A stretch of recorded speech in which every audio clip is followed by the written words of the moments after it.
नमस्कार दोस्तों, स्वागत है आपका डीप स्टोरी टेलर चैनल पर। अगर आपको डरावनी कहानियां पसंद हैं तो इस वीडियो को लाइक कीजिए, अपने दोस्तों के साथ शेयर कीजिए और चैनल को सब्सक्राइब करना बिल्कुल मत भूलिए।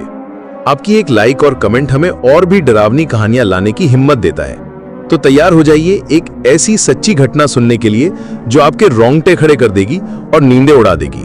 दोस्तों, मेरा नाम अजय है और मैं उत्तर प्रदेश के एक छोटे से गांव का रहने वाला हूं। पेशे से मैं एक ट्रक ड्राइवर हूं। आज जो कहानी मैं आपको सुनाने जा रहा हूं वो कोई सुनी सुनाई बात नहीं है। ये मेरी जिंदगी की वो हकीकत है जिसने मुझे मौत के दरवाजे पर लाकर खड़ा कर दिया था। उस रात जो मेरे साथ हुआ उसने मुझे ये यकीन दिला दिया कि इस दुनिया में सिर्फ वो ही नहीं है जो हमें दिखाई देता है। कुछ ऐसी ताकतें भी हैं जो अंधेरे में अपना शिकार ढूंढती हैं और अगर कोई गलती से उनके रास्ते में आ जाए तो उसका बचना नामुमकिन हो जाता है। ये घटना आज से करीब 2 साल पहले की है।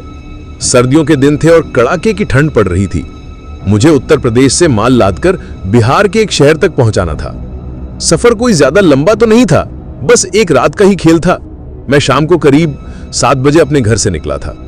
सोचा था कि रात भर ट्रक चलाकर सुबह तक माल उतार दूंगा और फिर आराम से वापसी करूंगा। रात का सफर मुझे हमेशा से पसंद रहा है। सड़कों पर भीड़ भाड़ कम होती है और एक अजीब सी शांति महसूस होती है।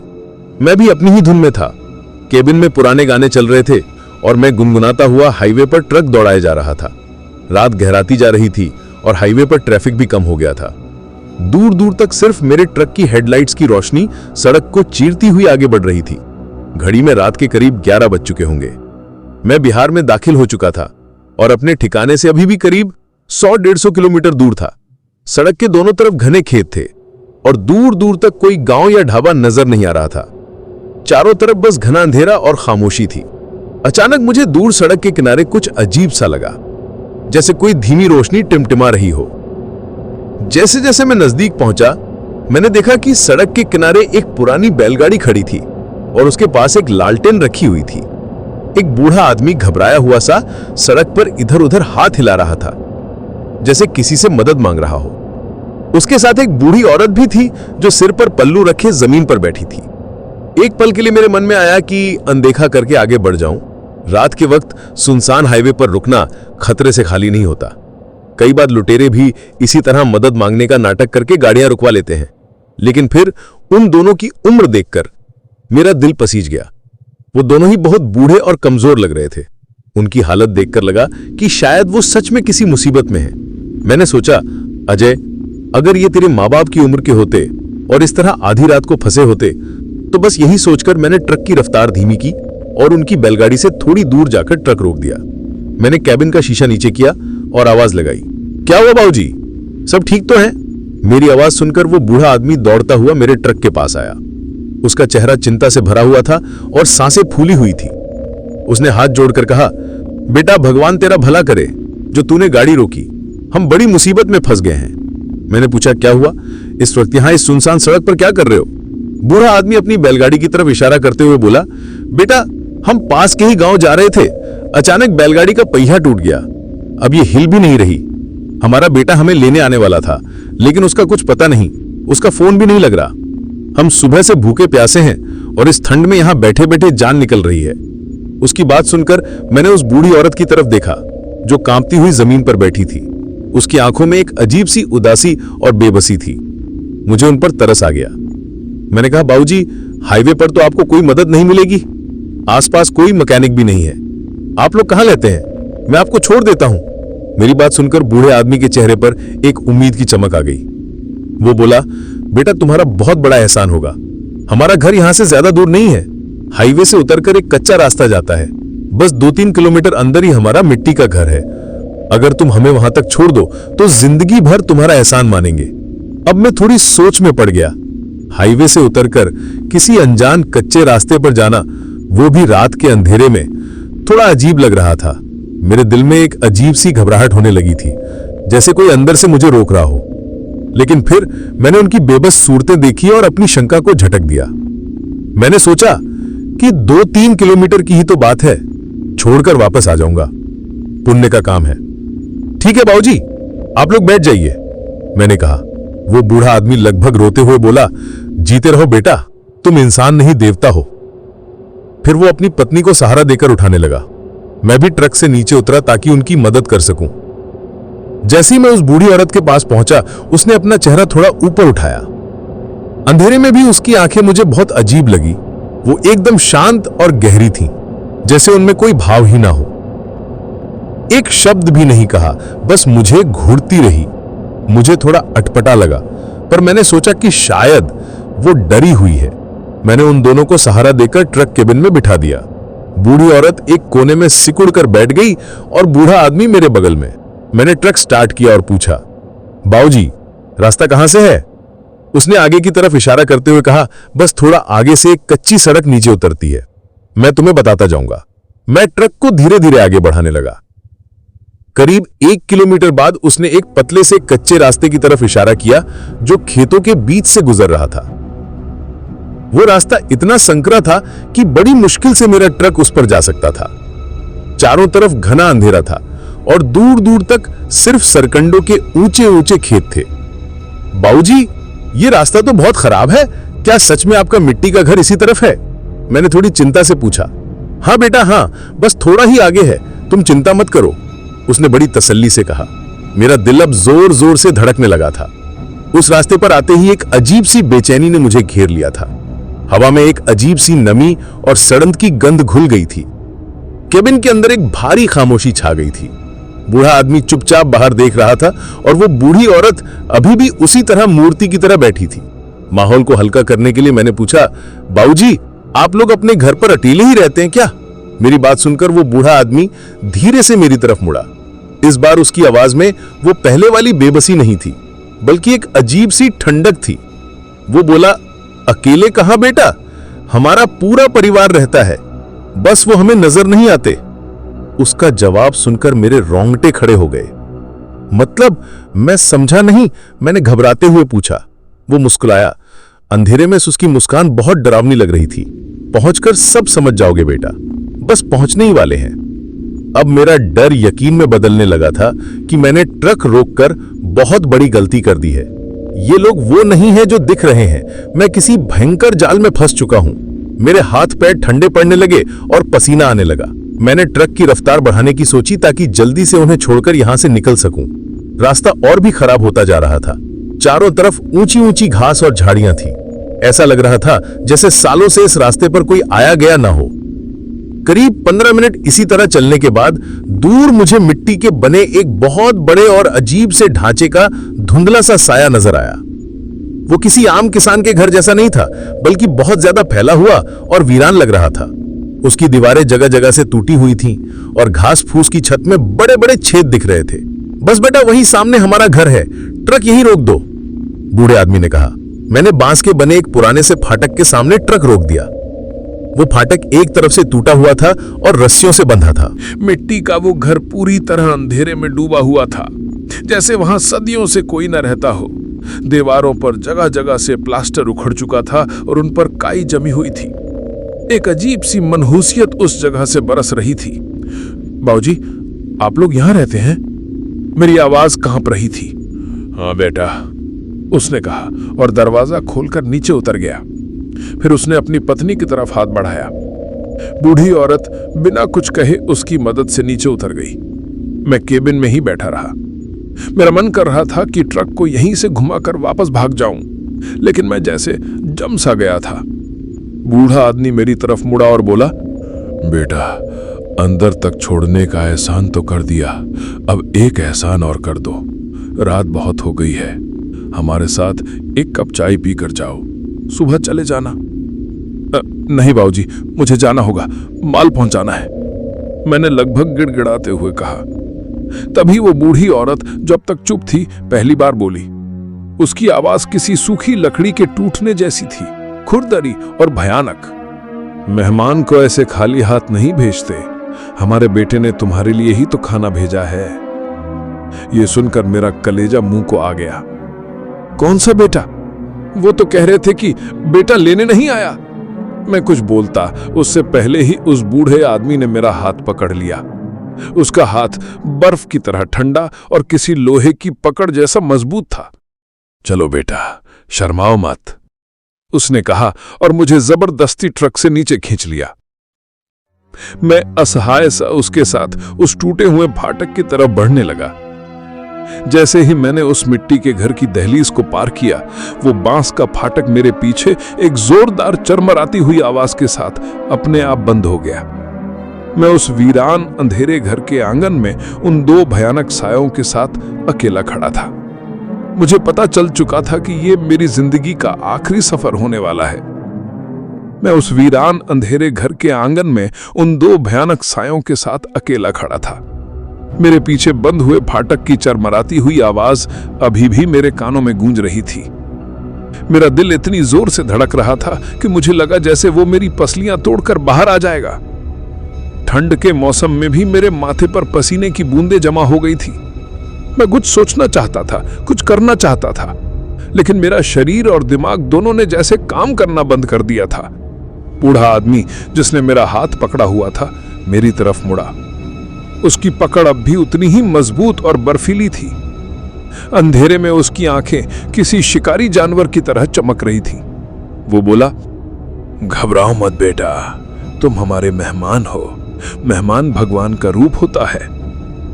उसकी आवाज में एक अजीब सी मिठास घोलने की कोशिश थी, लेकिन वो मिठास जहर से भी ज्यादा खतरनाक लग रही थी।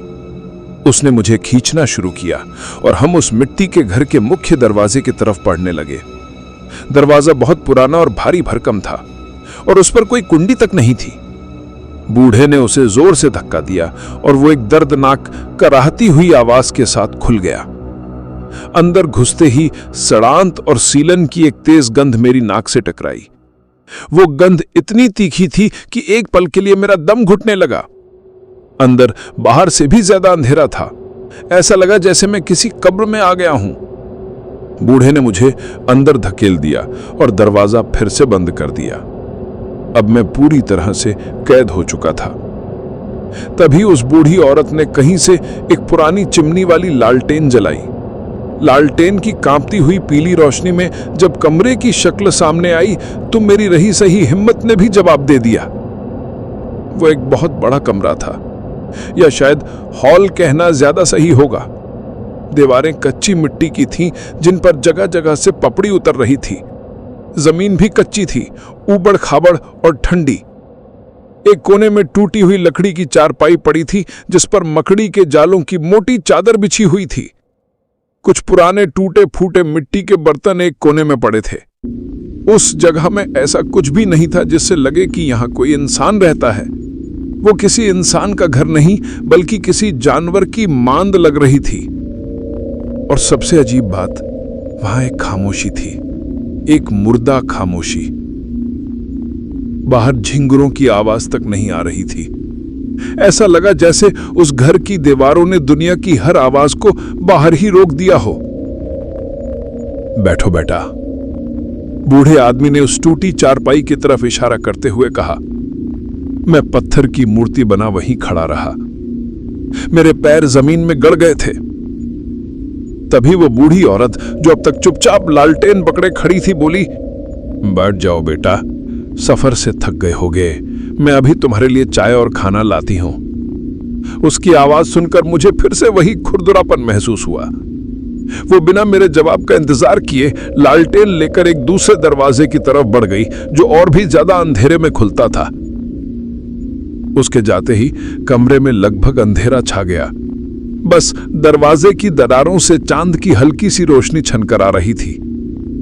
मैं उस बूढ़े आदमी के साथ अकेला रह गया था। वो मेरे सामने खड़ा मुझे घूर रहा था। उसकी आंखों में अब कोई भाव नहीं था, वो बस खाली थी। मेरा दिमाग तेजी से चल रहा था। मैं भागने का कोई रास्ता ढूंढ रहा था। मुख्य दरवाजा ही एकमात्र उम्मीद थी, लेकिन वो भारी था और उस पर बाहर से कुंडी लगी हो सकती थी।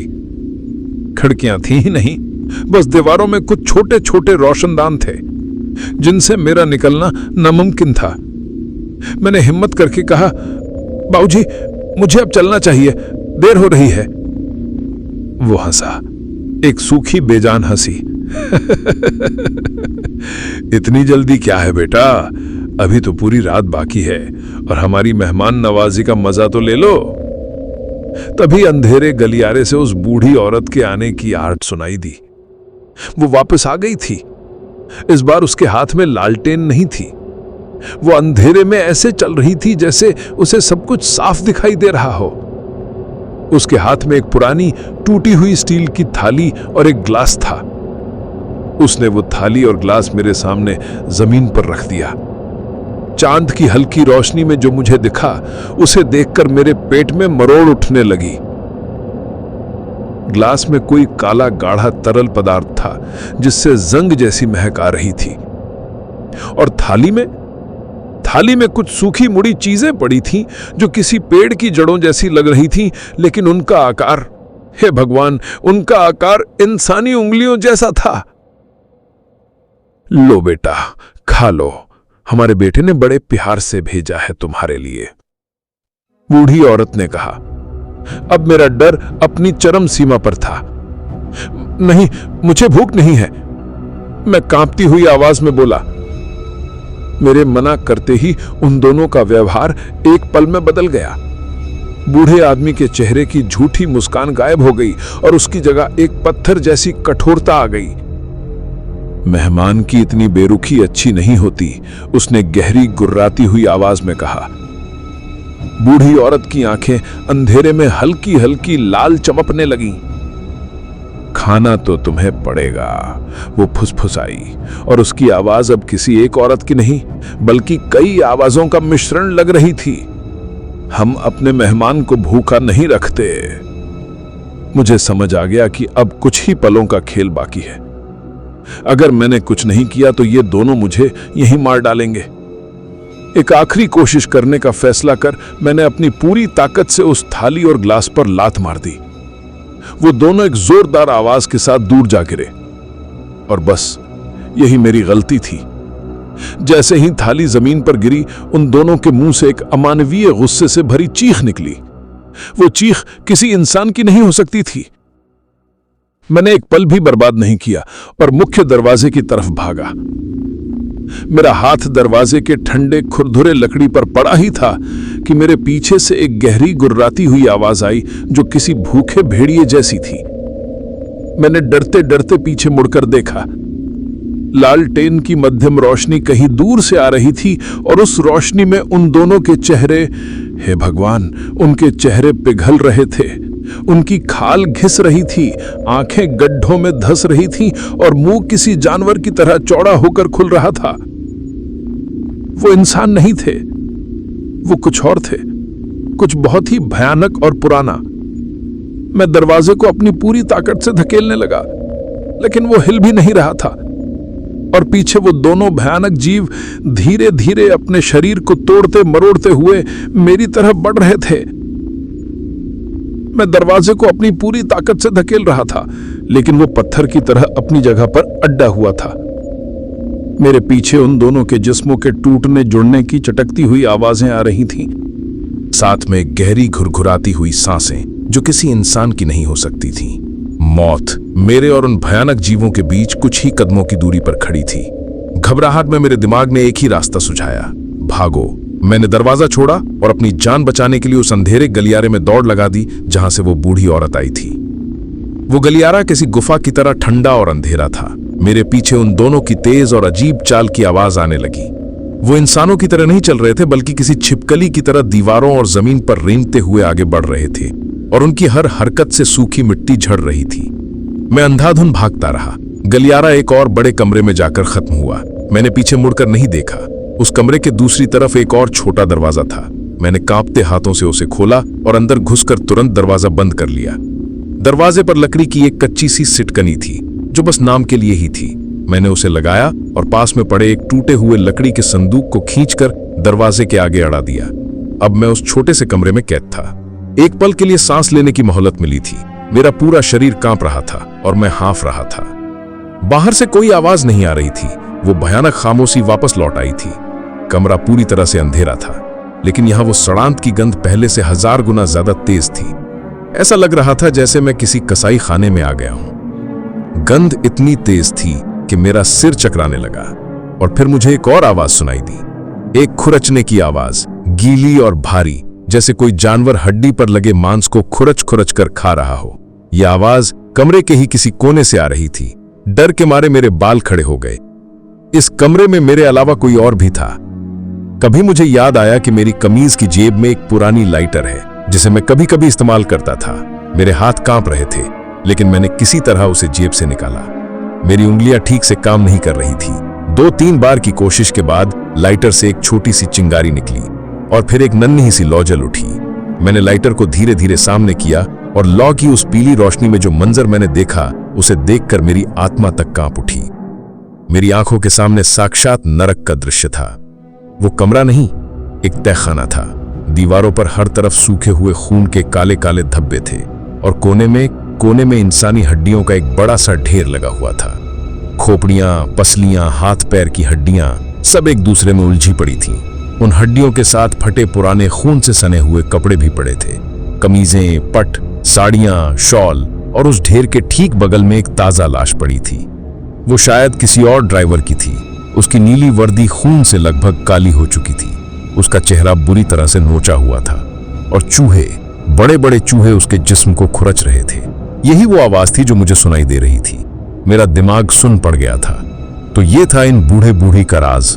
ये कोई इंसान नहीं थे, बल्कि आदमखोर दरिंदे थे जो मुसाफिरों को बहला फुसला कर यहां लाते थे। और फिर ढेर में मुझे कुछ बटुए और पहचान पत्र भी नजर आए जो इस बात का सबूत थे कि न जाने कितने ही बदनसीब लोग यहां अपनी जान गंवा चुके थे।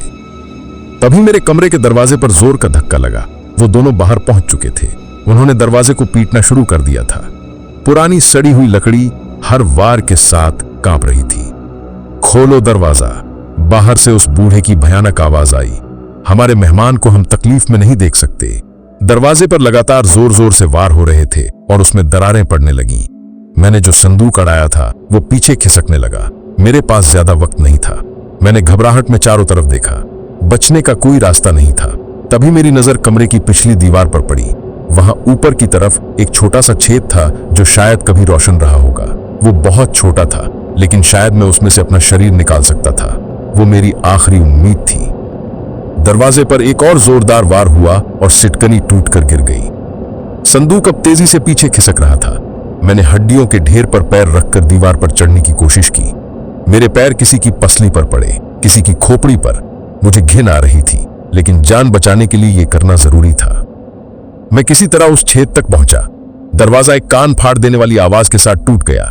चौखट में वो दोनों भयानक जीव खड़े थे। उनका इंसानी रूप अब पूरी तरह से जा चुका था। वो लंबे, पतले और काले पड़ चुके थे। उनकी आंखें अंधेरे में दहकते हुए कोयलों जैसी लग रही थी और उनके हाथों में लंबी नाखून जैसी उंगलियां थीं। मैंने बिना एक पल गमाए सिर के बल उस छेद से बाहर निकलना शुरू कर दिया। वो छेद बहुत संकरा था। मेरे कंधे और कमर छिल गए। आधा शरीर बाहर निकल चुका था, बस मेरे पैर अंदर थे। तभी मुझे अपने टखने पर एक बर्फीली नुकीली पकड़ महसूस हुई। उस जीव ने मेरा पैर पकड़ लिया था। अपने टखने पर उस बर्फीली नुकीली पकड़ को महसूस करते ही मेरी चीख निकल गई। दर्द ऐसा था जैसे किसी ने लोहे के गर्म पंजे को मेरे मांस में धंसा दिया हो। उस भयानक जीव ने मुझे पूरी ताकत से अंदर खींचने की कोशिश की। एक पल के लिए मुझे लगा कि अब सब खत्म। ये मुझे वापस उसी हड्डियों के ढेर में खींच लेगा। लेकिन जब मौत सामने हो तो इंसान अपनी आखिरी सांस तक लड़ता है। मैंने अपनी पूरी ताकत लगाकर दूसरे पैर से उसके हाथ पर लात मारी। मेरी लात लगते ही उस जीव के मुंह से गुस्से और दर्द से भरी एक भयानक चीख निकली। पकड़ एक पल के लिए ढीली पड़ी। बस यही मौका था। मैंने दीवार को अपने हाथों से धकेलते हुए खुद को बाहर की तरफ फेंका। मेरे टखने पर उसके नाखून गहरे तक धंस गए और चमड़ी को फाड़ते हुए निकल गए। लेकिन मैं आजाद था। मैं उस छेद से बाहर निकलकर जमीन पर गिरा। मेरे टखने से खून बह रहा था और दर्द से जान निकल रही थी, लेकिन मेरे पास रुकने का वक्त नहीं था। मैं घर के पिछले हिस्से में था। यहाँ का मंजर और भी भयानक था। चारों तरफ घुटनों तक ऊंची ऊंची जंगली घास और कांटेदार झाड़ियां उगी हुई थी। हवा में एक अजीब सी खामोशी थी, लेकिन ये शांति वाली नहीं बल्कि मौत वाली खामोशी थी। अंदर घर से उन जीवों के गुस्से में चीखने की आवाजें आ रही थीं। मुझे पता था कि वो किसी भी पल बाहर आ सकते हैं। मैं लंगड़ाता हुआ उठा और बिना सोचे समझे अंधेरे में भागने लगा। मेरा एक ही मकसद था, किसी भी तरह वापस उस कच्ची सड़क तक पहुंचना जहां मेरा ट्रक खड़ा था। अभी मैं कुछ ही कदम भागा होऊंगा कि मेरे पीछे मिट्टी की दीवार टूटने की एक जोरदार आवाज आई। मैंने मुड़कर देखा। उन दोनों में से एक ने, जो शायद वो बूढ़ा था, दीवार में एक बड़ा सा छेद बनाकर बाहर छलांग लगा दी थी। उसके पीछे वो दूसरा जीव भी बाहर आ गया। अब वो दोनों अंधेरी रात में खुले थे और उनका असली भयानक रूप चांद की धुंधली रोशनी में साफ दिख रहा था। वो मेरी तरफ देखकर गुर्राए और फिर मेरी तरफ दौड़ पड़े। लेकिन वो दौड़ना इंसानों जैसा नहीं था। वो अपने चारों हाथ पैरों का इस्तेमाल कर रहे थे, किसी मकड़ी या लकड़बग्घे की तरह। उनकी रफ्तार किसी भी इंसान से कहीं ज्यादा तेज थी। अब मेरे और उनके बीच जिंदगी और मौत का फासला तेजी से कम हो रहा था। मैं अपनी जान बचाने के लिए अंधाधुंध भाग रहा था। कांटेदार झाड़ियां मेरे कपड़ों को फाड़ रही थी, मेरे जिस्म को छील रही थी, लेकिन मुझे किसी दर्द का एहसास नहीं हो रहा था। मेरे कानों में बस अपने दिल की धड़कन और पीछे से आ रही उन दरिंदों की डरावनी आवाजें गूंज रही थी। घबराहट में मैं दिशा भूल गया। चारों तरफ एक जैसे खेत और अंधेरा था। मुझे समझ नहीं आ रहा था कि मैं सड़क की तरफ जा रहा हूं या उससे और दूर। वो खेत किसी भूल भुलैया की तरह लग रहे थे जिसका कोई अंत नहीं था। अचानक मेरे पीछे से आने वाली आवाजें बंद हो गई। मैं रुका। हांफते हुए मैंने पीछे देखा। दूर दूर तक कोई नहीं था। क्या मैंने उन्हें पीछे छोड़ दिया? एक पल के लिए मेरे मन में उम्मीद की एक किरण जागी। शायद वो थक गए हों, शायद वो अपनी मान से ज्यादा दूर नहीं आते हों। मैं इसी सोच में था कि तभी मेरे दाहिनी तरफ बहुत पास से किसी के हंसने की आवाज आई। वो उस बूढ़ी औरत की खुरदुरी भयानक हंसी थी। मेरा खून जम गया। वो मेरे पीछे नहीं, मेरे बगल में थे। वो मेरा पीछा नहीं कर रहे थे, वो मेरे साथ खेल रहे थे। वो मुझे थकाकर, डराकर मारना चाहते थे। मैं फिर से भागा, इस बार और भी ज्यादा दहशत के साथ। अब मुझे हर तरफ से उनकी आवाजें आने लगी, कभी हंसने की, कभी घुर्राने की, तो कभी जमीन को खुरचने की। ऐसा लगता था जैसे मैं अकेला नहीं बल्कि कई दरिंदों के बीच फंस गया हूं। भागते भागते मैं एक बड़े से पुराने बरगद के पेड़ के पास पहुंचा। उसकी जटाएं किसी पर्दे की तरह जमीन तक लटक रही थीं। बिना कुछ सोचे मैं उन जटाओं के पीछे छिप गया और अपनी सांसों को रोकने की कोशिश करने लगा। मेरा दिल फट पड़ने को था। कुछ देर तक कोई आवाज नहीं आई। ऐसा लगा जैसे वो चले गए हों। मैंने हिम्मत करके जटाओं के पर्दे से बाहर झांका। चारों तरफ अंधेरा और सन्नाटा था। मैं इसी भ्रम में था कि तभी मुझे अपने ठीक ऊपर पेड़ की डालियों में कुछ सरसराहट महसूस हुई। मैंने धीरे से ऊपर देखा और जो मैंने देखा वो मेरी मौत का पैगाम था। पेड़ की एक मोटी डाल पर वो दूसरा जीव, वो बूढ़ी औरत किसी गिद्ध की तरह बैठी हुई थी। उसकी गर्दन 180 डिग्री पर पीछे की तरफ मुड़ी हुई थी और उसकी लाल आंखें अंधेरे में सीधे मुझे घूर रही थीं। इससे पहले कि मैं चीखता या भागता, वो एक पलक झपकते ही पेड़ से नीचे कूद गई और मेरे ठीक सामने आके खड़ी हो गई। उसी पल बरगद के पेड़ के दूसरी तरफ से वो पहला जीव भी निकल आया। उसने मेरा रास्ता रोक लिया था। मैं बीच में फंस गया था। मेरे एक तरफ वो, दूसरी तरफ वो, दोनों धीरे धीरे मेरी तरफ पड़ रहे थे। उनके मुंह से लार टपक रही थी और उनके लंबे नुकीले नाखून मेरी तरफ बढ़े हुए थे। मेरी हिम्मत जवाब दे चुकी थी। मैं थक गया था, जख्मी था और अब चारों तरफ से घिरा हुआ था। उन्होंने मुझे मारने के लिए एक साथ छलांग लगाई। मैंने डर के मारे अपनी आंखें बंद कर ली। तभी अंधेरे को चीरती हुई एक तेज रोशनी सीधे उन जीवों के चेहरे पर पड़ी और साथ ही एक गरजती हुई भारी आवाज गूंजी, रुक जाओ दरिंदो! मैंने डर के मारे अपनी आंखें बंद कर ली, अपनी मौत का इंतजार करने लगा। लेकिन दर्द की जगह मेरी आंखों पर एक तेज रोशनी पड़ी और कानों में एक भारी गरजती हुई आवाज गूंजी, रुक जाओ दरिंदो! मैंने आंखें खोली। एक पल के लिए मैं चौंधिया गया। वो तेज सफेद रोशनी सीधे उन दोनों भयानक जीवों पर पड़ रही थी।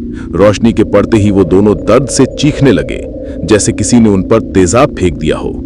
वो अपने पंजे जैसे हाथों से अपने चेहरे को ढकने की कोशिश कर रहे थे और पीछे हट रहे थे। तभी अंधेरे में से एक साया उभरा। वो एक बूढ़े आदमी का साया था, लेकिन उसकी चाल में गजब की हिम्मत और मजबूती थी।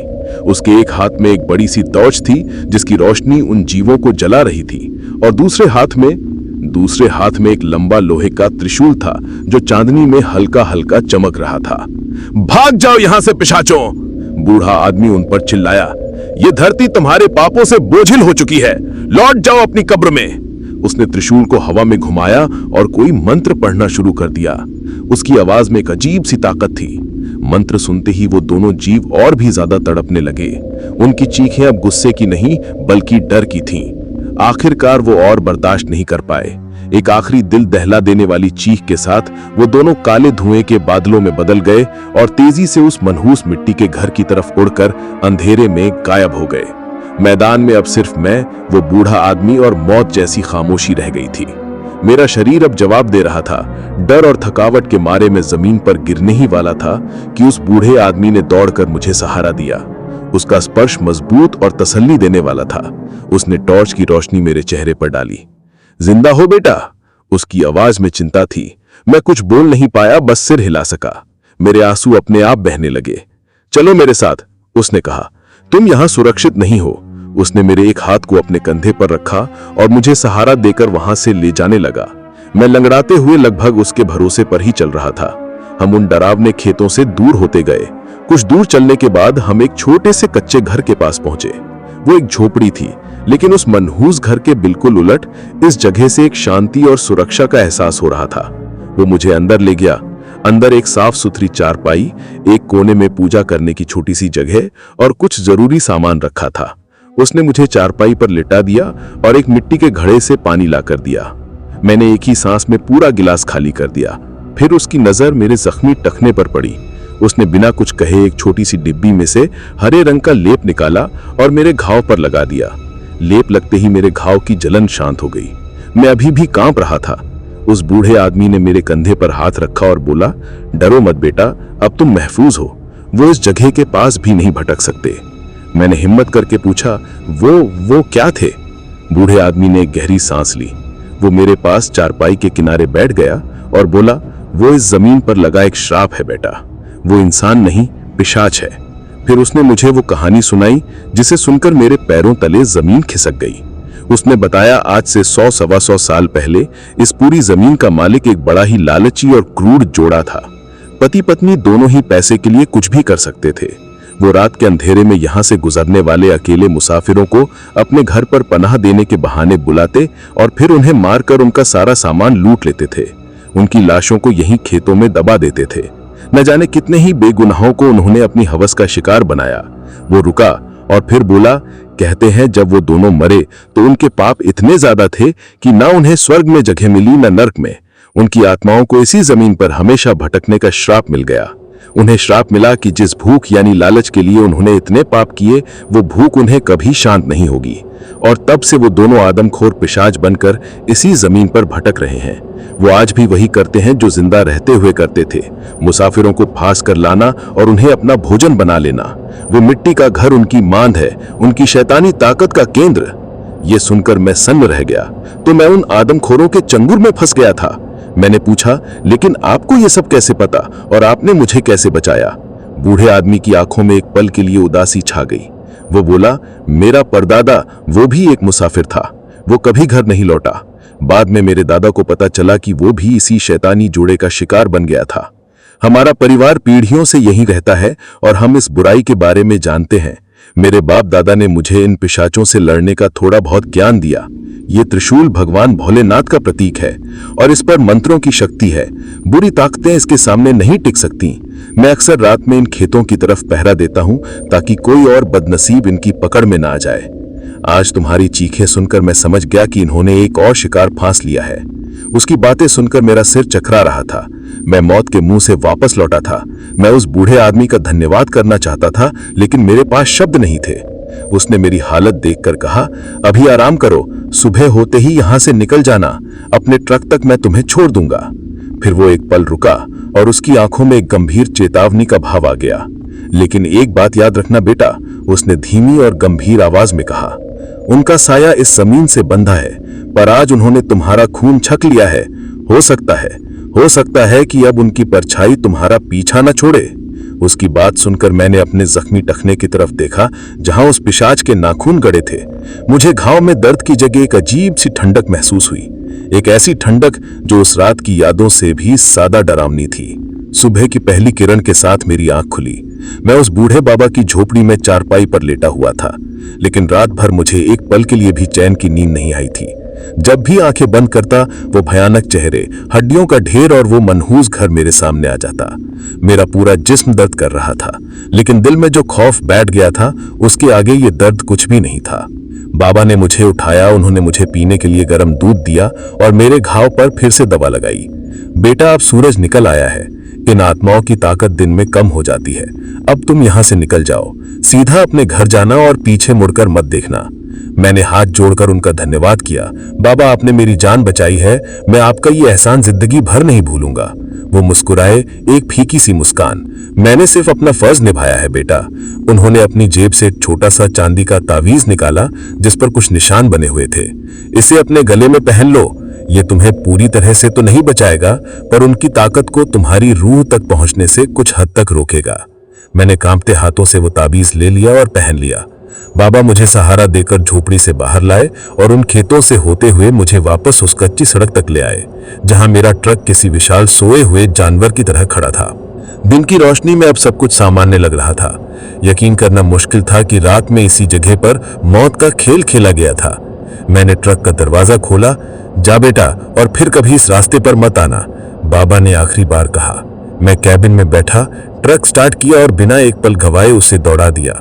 मैंने शीशे में एक बार भी पीछे मुड़कर नहीं देखा, पर मुझे महसूस हो रहा था कि बाबा वहीं खड़े मुझे देख रहे हैं, और शायद वो दोनों भी। उत्तर प्रदेश तक का वापसी का सफर मेरी जिंदगी का सबसे लंबा सफर बन गया।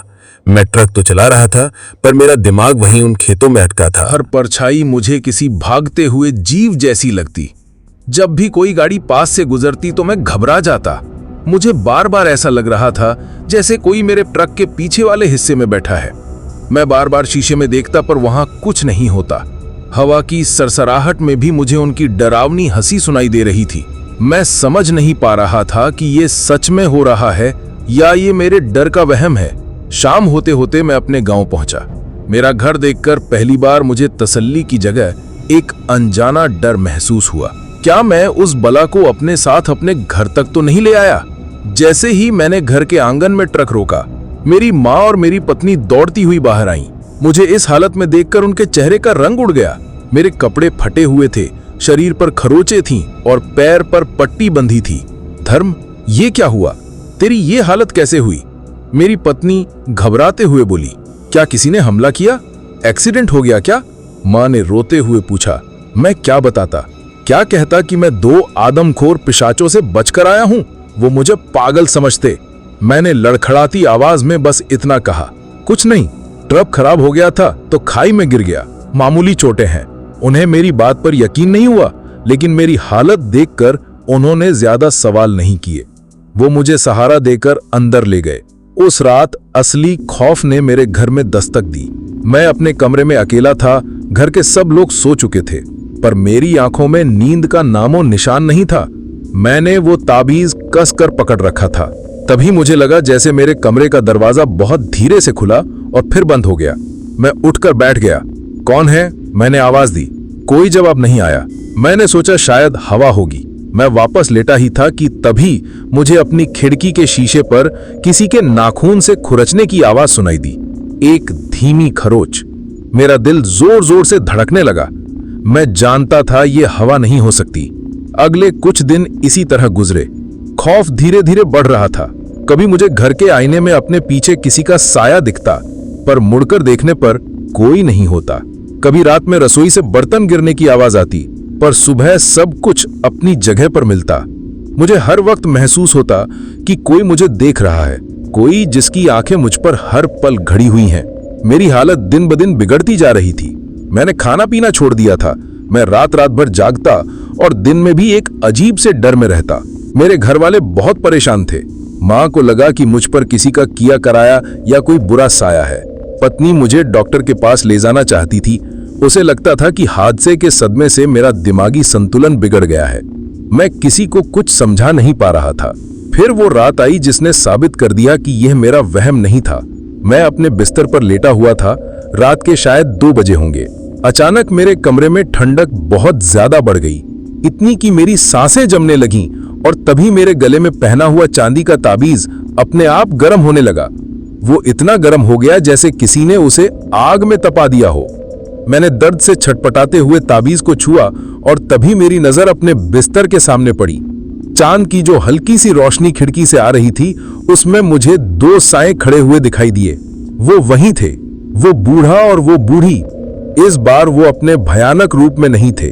वो वैसे ही दिख रहे थे जैसे मैं उनसे पहली बार मिला था, बेबस और कमजोर। लेकिन उनकी आंखें, हे भगवान, उनकी आंखें अंधेरे में हल्की हल्की लाल चमक रही थीं। उनमें वही शैतानी और भूख भरी हुई थी। मैं डर के मारे बिस्तर पर जम गया था। मेरी आवाज मेरे गले में ही फंस गई थी। वो बूढ़ी औरत धीरे से आगे बढ़ी। उसने अपनी लंबी हड्डी जैसी उंगली मेरी तरफ उठाई। उसके चेहरे पर एक क्रूर मुस्कान थी और फिर वो अपनी उसी खुरदड़ी कई आवाजों वाली फुसफुसाहट में बोली, एक ऐसी आवाज जो सिर्फ मुझे सुनाई दे रही थी। हम अपना शिकार अधूरा नहीं छोड़ते। मैं चीखना चाहता था, भागना चाहता था, पर मेरा शरीर लकवाग्रस्त हो चुका था। मैं बस उन्हें अपनी तरफ धीरे धीरे बढ़ते हुए देख सकता था। मेरे घर में, मेरे कमरे में, मेरी अपनी महफूज पनाहगाह में हम अपना शिकार अधूरा नहीं छोड़ते थे। उसकी ये फुसफुसाहट मेरे कानों में किसी पिघले हुए शीशे की तरह उतरी। मेरा शरीर पूरी तरह से जम चुका था, लेकिन मेरा दिमाग चीख रहा था। वो दोनों साएं धीरे धीरे मेरी तरफ बढ़ रहे थे। उनके चेहरों पर एक शैतानी जीत की मुस्कान थी। तभी मेरे गले में बंधा वो चांदी का ताबीज, जो अब तक आग की तरह तप रहा था, एक तेज सफेद रोशनी के साथ चमक उठा। उस रोशनी के चमकते ही वो दोनों जीव एक झटके से रुक गए, जैसे किसी अनदेखी दीवार से टकरा गए हों। उनके मुंह से गुस्से भरी फुफकार निकली। वो ताबीज उन्हें मुंह तक पहुंचने से रोक रहा था, लेकिन उनकी मौजूदगी ही मेरे लिए किसी सजा से कम नहीं थी। कमरे का तापमान इतना गिर गया था कि दीवारों पर पाला जमने लगा था। अब मेरे हलक से आवाज निकली। मैं अपनी पूरी ताकत से चीखा, मां बचाओ। मेरी चीख सुनते ही मेरे कमरे का दरवाजा जोर से खुला और मेरे पिताजी और मेरा छोटा भाई अंदर भागे। उनके अंदर आते ही वो दोनों साएं पलक झपकते ही हवा में गायब हो गए। कमरे की ठंडक और वो भयानक दबाव भी एक पल में खत्म हो गया। मेरे घर वाले जब अंदर आए तो उन्होंने मुझे बिस्तर के कोने में दुबके हुए पाया। मैं पागलों की तरह कांप रहा था और बिस्तर के खाली हिस्से की तरफ उंगली से इशारा कर रहा था। वो यहां थे, अभी यहीं थे। मेरा भाई दौड़कर मेरे पास आया और मुझे संभाला। कौन था यहां धर्म? कोई नहीं है कमरे में। नहीं, वो थे। मैं रोते हुए चिल्लाया। वो मुझे लेने आए थे। उस रात मेरे घर में कोई नहीं सोया। मेरी हालत देखकर अब सबको यकीन हो गया था कि ये कोई मामूली सदमा या वहम नहीं है, ये कुछ और है, कुछ बहुत ही भयानक। अगली सुबह मैंने हिम्मत करके अपने घर वालों को सब कुछ सच सच बता दिया। उस रात के सफर से लेकर उन पिशाचों, उस मिट्टी के घर, हड्डियों के ढेर और उस बूढ़े बाबा तक मैंने कुछ नहीं छुपाया। मैंने उन्हें अपने टखने पर लगे उन गहरे नाखूनों के निशान भी दिखाए। सब कुछ सुनकर घर में सन्नाटा छा गया। मेरी मां की आंखों में आंसू थे। मेरे पिताजी का चेहरा चिंता से सफेद पड़ गया था। आखिरकार मेरे पिताजी बोले, अगर ये सच है तो इसका एक ही हल है। हमें उस बाबा को ढूंढना होगा, वही हमें इस मुसीबत से निकाल सकते हैं। अब और देर करने का मतलब अपनी जान गंवाना था। मैं और मेरा छोटा भाई सौरभ उसी दिन बिहार के लिए निकल पड़े। दिल में वही खौफ था, पर इस बार मैं अकेला नहीं था। बड़ी मुश्किल से लोगों से पूछते पाछते हम उस इलाके में पहुंचे। मुझे वो कच्चा रास्ता और वो खेत पहचानने में देर नहीं लगी। हमने बाबा की झोपड़ी को ढूंढ निकाला। वो वहीं बाहर बैठे हुए थे, जैसे मेरा ही इंतजार कर रहे हों। हमें देखते ही वो समझ गए। आ गया तू बेटा। मुझे पता था वो साया इतनी आसानी से पीछा नहीं छोड़ता। मैंने और सौरभ ने उन्हें सारी बात बताई। बाबा की आंखों में एक गहरी चिंता उतर आई। मैंने कहा था, खून का स्वाद उन्हें खींच कर लाएगा। अब वो तब तक चैन से नहीं बैठेंगे जब तक वो अपना अधूरा काम पूरा न कर लें। कोई तो रास्ता होगा बाबा, सौरभ ने उम्मीद से पूछा। रास्ता एक ही है, बाबा ने गंभीर आवाज में कहा। बहुत खतरनाक रास्ता। उस श्राप को हमेशा के लिए खत्म करना होगा। हमें उन पिशाचों की आत्मा को मुक्ति देनी होगी और उसके लिए उनके शरीर के अवशेषों को जलाना होगा। उन्होंने बताया कि उस जोड़े के कंकाल उसी मनहूस घर के आंगन में मुख्य चूल्हे के नीचे दबे हुए हैं। हमें रात के अंधेरे में वहां जाकर उन कंकालों को निकालकर सुबह होने से पहले उनका अंतिम संस्कार करना होगा। लेकिन याद रखना, बाबा ने चेतावनी दी, अपनी मांद में उनकी ताकत 100 गुना बढ़ जाएगी। वो हमें रोकने के लिए अपनी पूरी ताकत लगा देंगे। ये लड़ाई जान पर खेलकर ही जीती जा सकती है। हम तैयार थे। उस रात हम तीनों, मैं, सौरभ और वो बूढ़े बाबा अपने त्रिशूल के साथ उस मौत के घर की तरफ चल पड़े। जैसे ही हमने उस टूटे हुए फाटक को पार किया, घर जैसे जिंदा हो गया। दरवाजे और खिड़कियां अपने आप जोर जोर से बजने लगे। चारों तरफ से डरावनी फुसफुसाहटें आने लगीं। ऐसा लगा जैसे उस घर की दीवारें हम पर हंस रही हैं।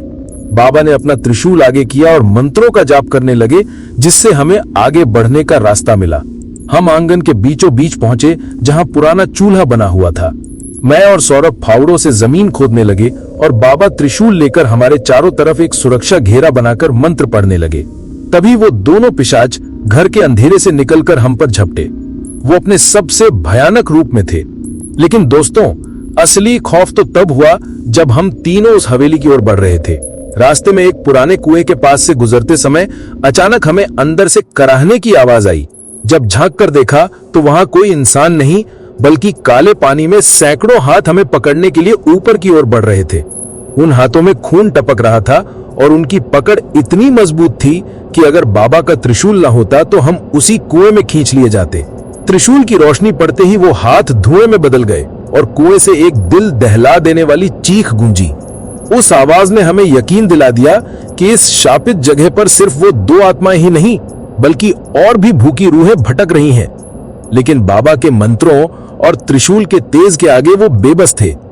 वो घेरे के बाहर चक्कर काटते रहे, चीखते रहे और हमें डराने की हर मुमकिन कोशिश करते रहे।